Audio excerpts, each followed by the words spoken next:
The human prisoner was dragged onto the auction block, his wrists bound by glowing restraints. The crowd of alien slavers, mercenaries, and warlords looked on with varying degrees of interest. To them, he was nothing but another weak species, barely worth the price of a meal. A six-limbed auctioneer smacked a metallic staff against the ground. Lot 47! A human male. Good for labor, entertainment, or experimentation. Bidding starts at 200 credits. A few chuckles rippled through the audience. One reptilian warlord scoffed. 200? It doesn't even look strong enough to carry supplies. Humans are more resilient than they appear. The auctioneer countered. This one lasted 2 days without food or water in the containment cells. Remarkable, really. The warlord squinted, unimpressed, but another bidder stepped forward, a massive, battle-scarred brute with cybernetic implants. Vraxel the Bone Crusher, a name whispered in fear across the slave markets. He studied the human for a long moment before grunting. 50 credits. Final offer. The auctioneer hesitated. 50 was a low ball, even for a human. But Vraxel was not a creature to argue with. Sold, the auctioneer declared. The human's expression didn't change as the guards shoved him forward, placing him under the warlord's command. His fate, it seemed, was sealed. John sat in his cell, his face impassive. The other prisoners watched him with curiosity, whispering in hushed tones. Most newcomers cried, begged, or at least attempted escape. This one did nothing. One of the older prisoners, a scarred veteran of multiple battles, leaned in close. "You're too quiet," he muttered. "That's dangerous in a place like this." John said nothing. The veteran sighed.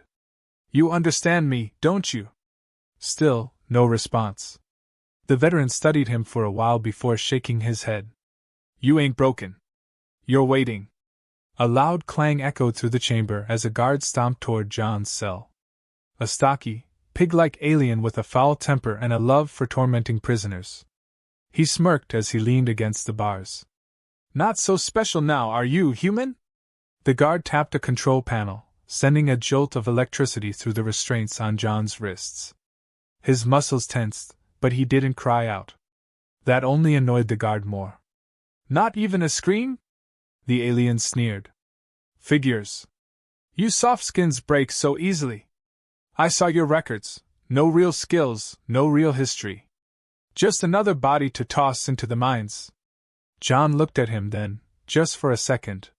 It was enough to make the guard take a step back. "Yeah, you better keep that head down," the guard grumbled before stomping away. The veteran prisoner watched him go, then turned back to John. "I've seen killers before.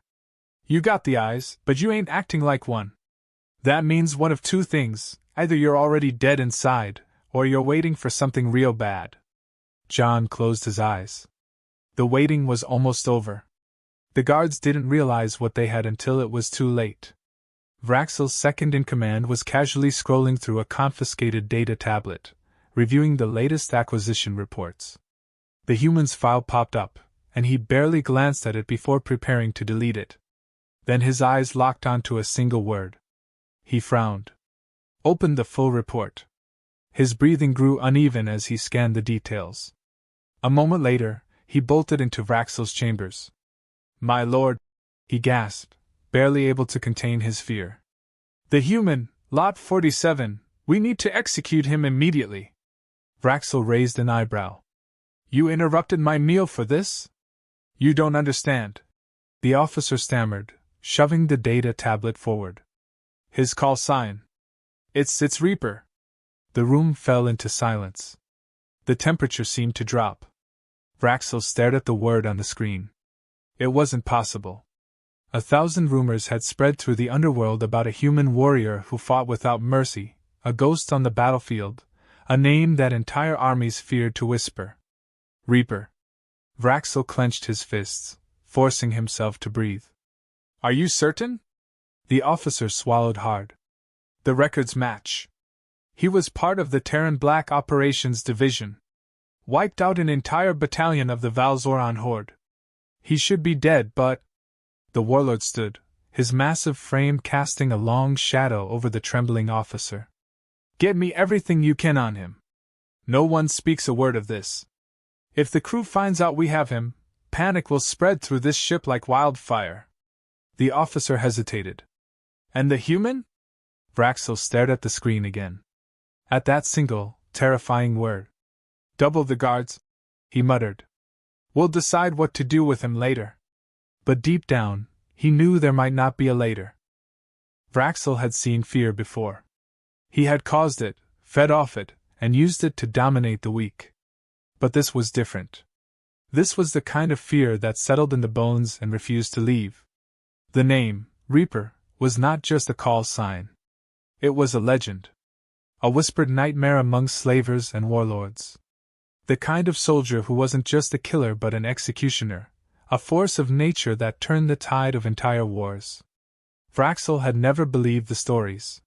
Humans were a nuisance, yes, but not a true threat. And yet, here sat one in his very own prison, silent, unshaken, waiting. His officers argued over what to do. Some insisted they should kill the human immediately, but others warned against it. What if the rumors were true? What if he had contingency plans? The humans were infamous for their unpredictability. "Enough," Vraxel growled. "We don't act out of fear. If he's dangerous, we'll confirm it. If he's just a man, we'll break him like any other." The others hesitated, but his word was final.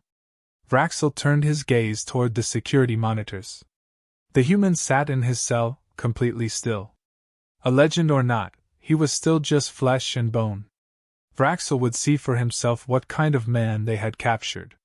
The slaver guards surrounded the fighting pit, eager to see what the human could do.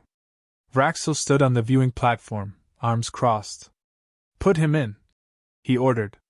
John was dragged forward, his restraints removed. He flexed his wrists but made no move to resist. His opponent, a towering, four-armed behemoth with thick, armored skin, roared and slammed its fists together. The crowd cheered, betting on how many seconds the human would last. A guard shoved John forward. "If you live, maybe we'll feed you." John glanced up at Vraxel. Then he turned to his opponent. The slaver commander leaned forward, watching closely. The fight began. The alien charged, fists swinging in a blur. John didn't move until the last second, ducking under the first strike. His foot shot out, striking the creature's knee with pinpoint precision. There was a sickening crack. The alien staggered. The audience's cheers faltered. John didn't stop. He twisted behind the behemoth, wrapped an arm around its throat, and drove his elbow into the base of its skull. The massive creature dropped like a stone. Dead silence. The guards stared in disbelief. John looked up at Vraxel again, his face expressionless. "You should have killed me," he said. Then he stepped back toward his cell, waiting to be taken away. The guards met in secret, whispering about what had happened in the pit. "Did you see that? He dropped Gorik in 3 moves. It was a fluke. Gorik was slow." "Slow? He's crushed warriors twice his size. That human, he didn't even look like he was trying." One of the senior guards slammed his fist against the table. "Enough! He's still in a cage, isn't he? I say we keep him alive. The warlord likes entertainment, and that thing in our cells is better than any arena champion we've had." A nervous murmur spread through the group. One of them, a lean, sharp-eyed officer, shook his head. "You idiots don't get it. You all heard the name. Reaper. We don't own him. We're already dead, we just haven't realized it yet." The room fell silent. No one knew what to say. They looked at each other, fear growing in their eyes. In his cell, John sat on the floor, sharpening a piece of scrap metal. He had been waiting. And now, it was almost time. The explosion rocked the slave compound, sending debris flying through the air. The alarms blared, and panicked guards scrambled for their weapons. A riot had broken out. No one knew who started it, but suddenly, prisoners were everywhere, fighting, breaking restraints, overwhelming their captors. In the chaos, no one noticed the humans slipping into the shadows. John moved quickly, efficiently. The piece of scrap metal he had been sharpening was now a makeshift blade, already buried in the throat of the first guard he encountered. He took the fallen alien's weapon, a compact plasma rifle, and disappeared down the corridor. The ship's security system tried to regain control. Automated turrets whirred to life. Gas vents hissed as they released paralytic agents. None of it slowed John. He had spent his life studying enemy infrastructure, memorizing weaknesses. He knew where the control panels were, where the emergency overrides lay hidden. Within minutes he had shut down half the ship's defenses. The slavers didn't know it yet, but they were already losing. Panic spread like wildfire. Guards rushed through the ship, their communications filled with frantic shouts. "Prisoners loose on Deck 5! We've lost control of the security doors! The human, he's gone!" No one wanted to say it aloud, but they all knew what was happening. John wasn't running. He was hunting. One by one, he picked them off. A sentry left alone near the barracks? Throat slit. A squad moving cautiously down a hallway. Ambushed and eliminated before they could scream. Vraxel received the reports in his command chamber, his face darkening with every word. "Seal the armory!" he barked. "Deploy the war beasts!" His officers hesitated. "Sir, we can't lock down the ship. He's already taken the control room." Vraxel's claws dug into the armrest of his throne. He had underestimated the human. They all had. For the first time in years, he felt something he had nearly forgotten. Fear. A harsh crackle echoed through the ship's intercom. Then a voice. Calm. Cold. "Your ship is no longer yours. Run while you can." The message repeated, sending a chill through the remaining slavers. Some ran, scrambling for escape pods, abandoning their posts. Others, too afraid to admit defeat, took defensive positions, clutching their weapons and shaking hands. John watched them through the security feeds. He counted their numbers, noted their weak spots. This was no longer an escape. This was extermination. Vraxel stood in the center of the main hall, gripping a massive plasma axe. The once pristine chamber was now littered with bodies, his guards, his officers, all cut down in the span of minutes. The security monitors showed what was left of his crew, huddled in corridors, too terrified to move. The escape pods had been sabotaged. The weapons caches looted.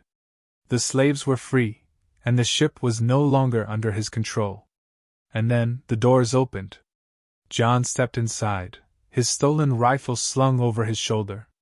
He moved without hesitation, his gaze locked onto the warlord. There was no fear, no hesitation. Just quiet, inevitable destruction. Vraxel bared his teeth. "You think you can kill me, human?" John said nothing. The warlord lunged, swinging the plasma axe in a wide arc. The air sizzled with energy, the sheer force of the swing enough to carve through solid steel. John ducked. The blade missed him by inches. Before Vraxel could recover, John was already moving. A quick, precise strike, blaster fire to the knee. The warlord stumbled. Another shot. Shoulder. A third. Hip. Vraxel roared in fury, but his movements were slower now, his strength failing him. John stepped in close, grabbed the warlord's wrist, and twisted. The plasma axe clattered to the floor. He grabbed Vraxel by the throat and drove a knife into his gut. The warlord gasped, eyes wide. John leaned in, voice barely above a whisper. "Slavery ends today." And then, he twisted the blade. Vraxel fell. The fighting spread through the ship, but the outcome was already decided. The slaves, once broken and beaten, now fought with a fury no slaver had ever expected. Cells were ripped open. Captives were armed. The corridors became battlefields, and the slavers, so used to being the hunters, became the prey. Some begged for mercy. They received none. Others tried to make deals, offering wealth and ships. Their pleas were met with cold stares. John led the charge through the remaining strongholds, his presence alone enough to drive fear into the hearts of the slavers. The battle was over within the hour. Not a single slaver remained standing. The bridge was silent. The former slaves gathered, looking to the human who had freed them. John stood at the controls, scanning the ship's systems. They had weapons, supplies, and a fully operational vessel. They could go anywhere. An alien woman stepped forward. "What now?" John exhaled, staring at the vastness of space beyond the viewport. He turned to them, his voice steady. "We go home." Words spread quickly across the galaxy. A single human had taken down Vraxel the Bone Crusher. Not just escaped, destroyed him, along with his entire operation. The name Reaper became something more than a legend. It became a warning. On crime-ridden stations, in the dark alleys where slavers whispered deals, the story grew. He took their ship. Killed every last one of them. A whole crew, wiped out in one night. One man. One human. At first, some didn't believe it. The slavers who did laughed it off, just another myth. Until those same slavers started disappearing. The surviving slavers, the ones who had been off-world when Vraxel fell, sent a desperate transmission. "Do not take humans!" Some mocked them. Others ignored them. Then entire ships started vanishing. Transports carrying human captives never arrived at their destinations. The ones sent to investigate never returned. A slaver lord on the Outer Rim scoffed at the warnings, claiming humans were still weak, still easy to break. Days later, his fortress burned, and his men were found hanging from the walls. No one knew if it was Reaper. But no one was willing to find out. The ship had been his for days now, yet John didn't claim it as his own. He stood on the bridge, alone, staring out at the stars. The crew, his former captors now dead, had left him with a decision. A ship like this could make him a warlord. A king, even. But he didn't care for thrones. He had done what he came to do. The prisoners were free. The slavers were dead. There was nothing left to hold him here. Without a word, he set the ship's course, walking away from the command console. Somewhere out there, another slaver was thinking about taking a human. John would be there to remind them why that was a mistake.